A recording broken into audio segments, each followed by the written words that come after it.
On va maintenant créer un GPT version API pour qu'on puisse connecter ton système informatique à ChatGPT. C'est tout simple, tu vois, donc on vient d'ajouter notre carte de crédit après avoir créé le compte. Et bien maintenant, on se rend ici sur Dashboard, et donc ça va être le tableau de bord, c'est ce que ça veut dire en anglais.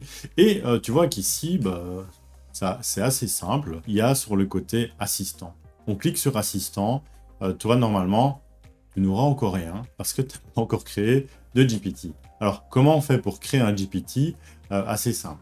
Tu n'as rien ici, il y a un bouton Create, donc on va créer le GPT comme ça. En cliquant sur Create, eh bien, tu vois, tout ce que tu as déjà vu avec moi dans la création d'un GPT, on va le retrouver ici. Donc voilà, ça c'est le GPT que je viens de créer ici, 16h41, donc comme ça tu vois à quelle heure je travaille.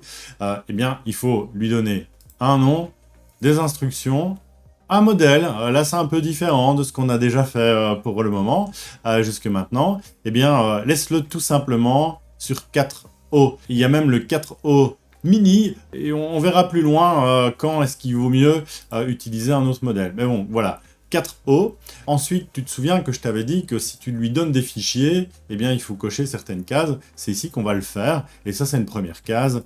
File Search, donc il va pouvoir chercher les fichiers. Et tu te souviens aussi qu'il y a un endroit où on doit ajouter les fichiers de connaissances. Eh bien, c'est ici, on clique plus Files. Et là, c'est un écran que tu as l'habitude de voir, où tu peux venir chercher des fichiers et faire des glisser-déposer ici, ou bien cliquer pour aller le chercher sur ton disque dur. On va pas plus loin, ça tu devrais savoir maintenant. Code interpréteur, ça c'est s'il y a du code. Je pense que pour le moment, il n'y a pas de code. Je te le dirai un jour si c'est nécessaire. Voilà. Ensuite, il y a des configurations un peu plus avancées. On va passer ça pour le moment. Et donc, si tu te souviens de l'assistant gestion d'email, je vais maintenant te montrer comment faire exactement la même chose ici.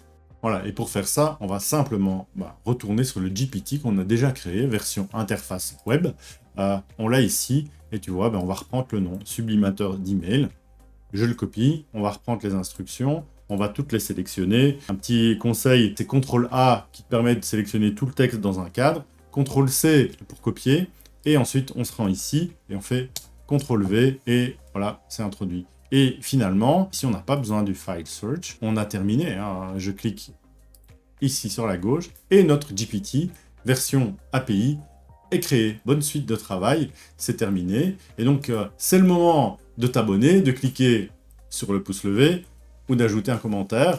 C'est un petit geste pour toi, mais qui m'aide vraiment beaucoup. À tout de suite!